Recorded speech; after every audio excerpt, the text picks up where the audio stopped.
Hey everyone, this is Sister Crystal here with Classic Hip Hop Storage Box, and today I want to wish Cheryl Renee James, better known as Salt, a happy birthday on today, March 28th, 2019.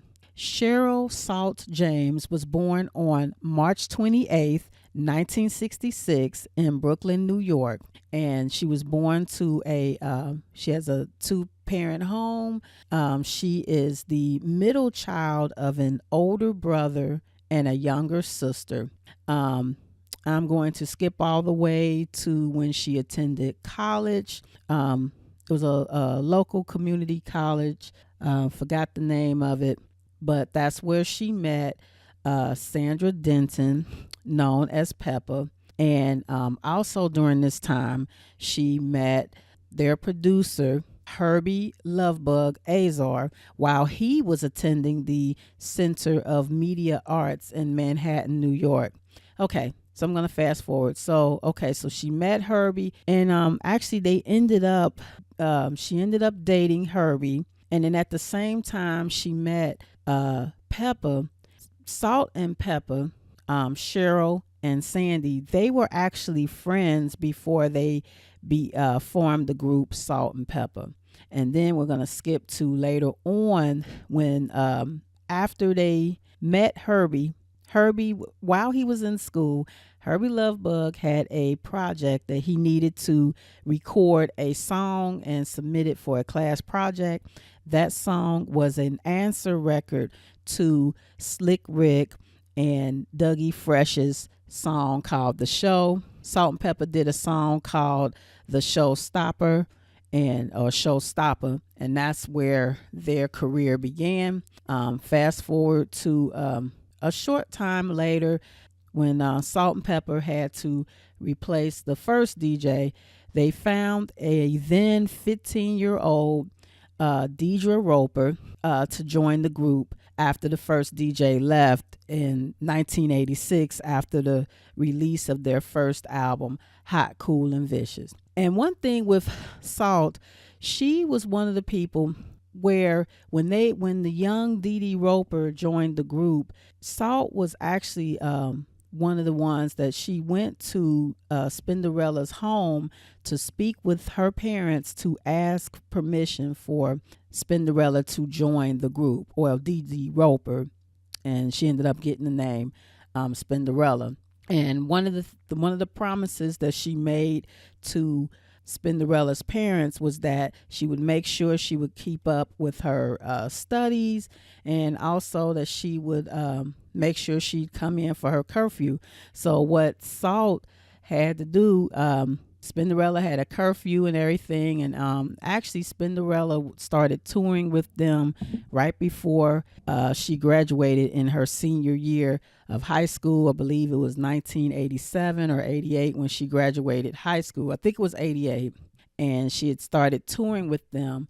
And one of the interesting things was that Salt and Spinderella, when they would get hotel rooms, Spinderella would be in the hotel room with Salt, because Salt was the one that actually spoke. From my understanding, Salt was the main one that spoke with Spinderella's parents, and so she really kind of took responsibility for Spinderella, because Spinderella was still a minor at the time. She was like 16, 17 years old. So she was still technically a minor. So Salt was responsible for her. So her relationship with Spinderella was different between Spinderella's relationship with Pep.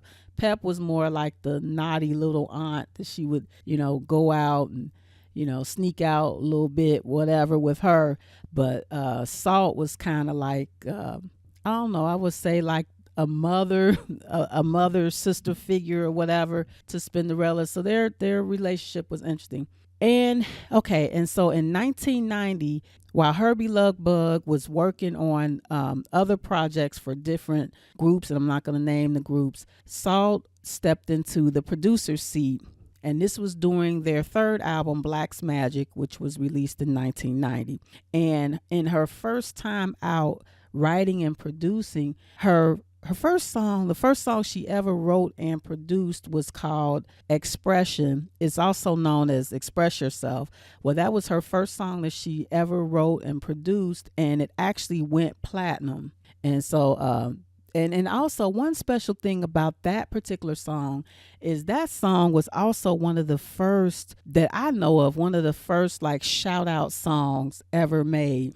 Like if you listen to the full version of Expression, that song is like 7 minutes. And towards the end, you know how they did the rap, and look on YouTube. I think it might be on there or something like that.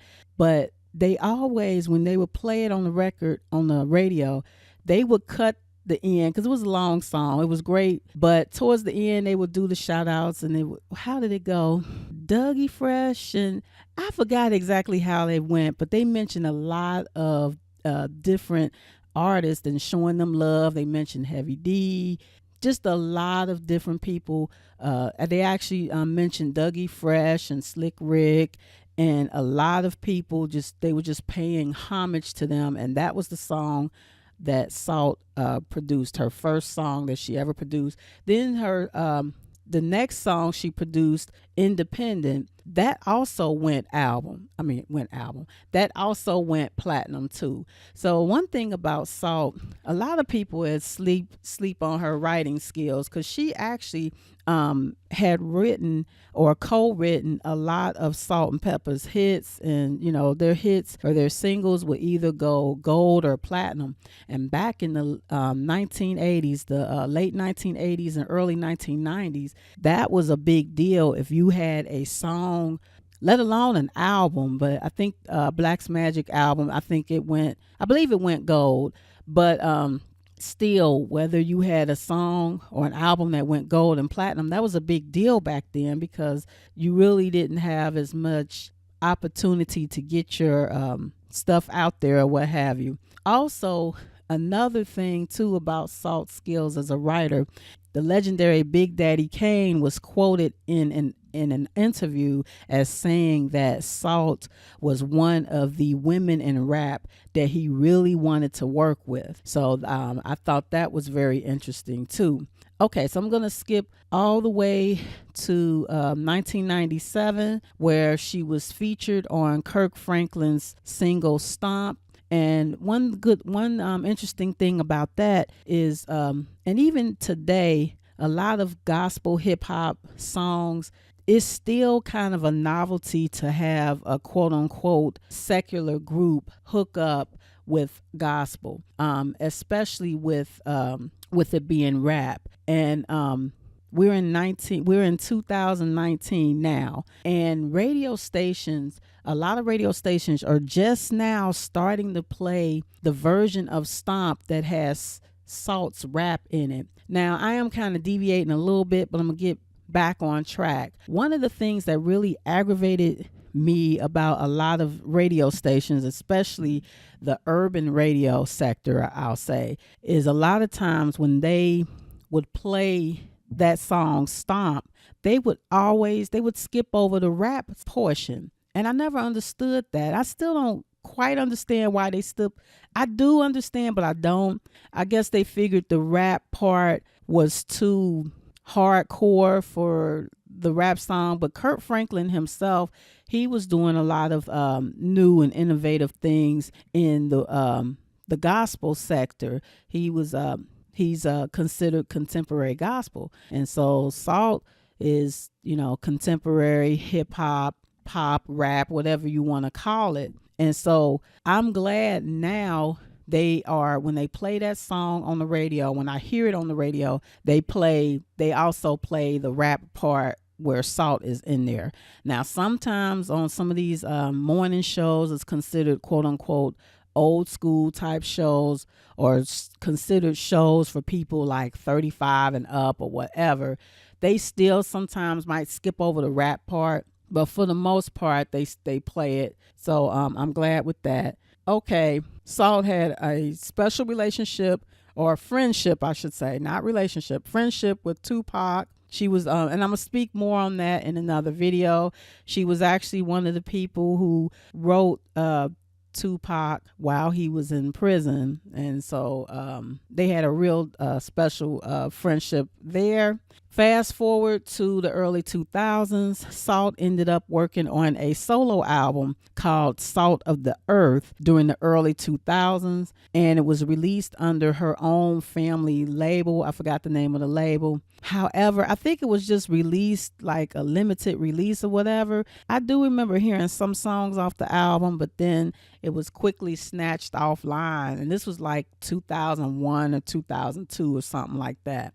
This was also around the time I think Salt and Pepper had kind of took a break from one another. I don't want to say like they broke up, but I guess they kind of did. And then in 2007, Salt teamed back up with her group mate Peppa for a reality TV show called The Salt and Pepper Show. And then that was a really great show because it showed the importance of friendship, of women's friendship, and them working through their differences. And they actually even went through counseling for friendship and all that. So I thought that was interesting. Salt had kind of during her break from the music business, she took the time to focus more on her family.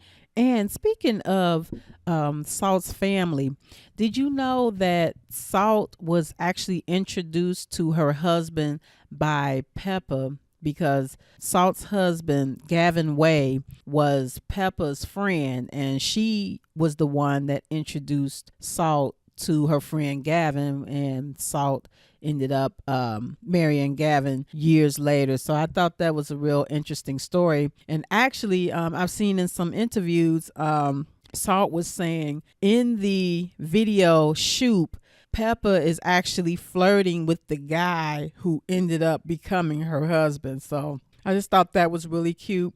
Salt has 2 children. She has a daughter and a son. The daughter's name Corinne and the son's name Chappelle, I believe. And actually, Salt and her daughter Corinne were mentioned in one of Tupac's songs called Keep Your Head Up back in 1993. So he did that as a shout out to both Salt and her daughter Corinne. So that was really nice and special. Oh, and I did misspeak. Tupac only mentioned Salt's daughter Corinne in the song, but he dedicated the song to both Salt and her daughter Corinne, but only Corinne was mentioned in the song Keep Your Head Up by Tupac. So happy birthday to Salt of Salt and Peppa. Enjoy your day. Like I've said previously, I believe in giving people their flowers while they are still here. And we love and honor you, Salt. You are a hip hop pioneer, and I'm thankful that you're still here. You've helped to build a whole new, you were one of the people who helped to build a brand new genre of music, and the music is still here, which is hip hop, where a lot of other genres of music have come and gone, such as disco, such as big band music, or maybe I'm saying the wrong terms, but a lot of genres have come and gone, and hip hop is still here to stay. And you, Salt, and you're still very much young, at 53 years young, you are a hip hop pioneer. You helped to lay the groundwork for those who have come behind you, of the people of today and of tomorrow. So thank you, Salt. Enjoy your day. Happy birthday to you. And this is Sister Crystal with Classic Hip Hop Storage Box. Comment what's your favorite Salt and Pepper song or memory or what have you. Have you met Salt and Pepper in person, or Salt in particular, because this is her birthday? Leave your comments below. I'd love to hear from you. All right. Well, happy birthday, Salt. We love you.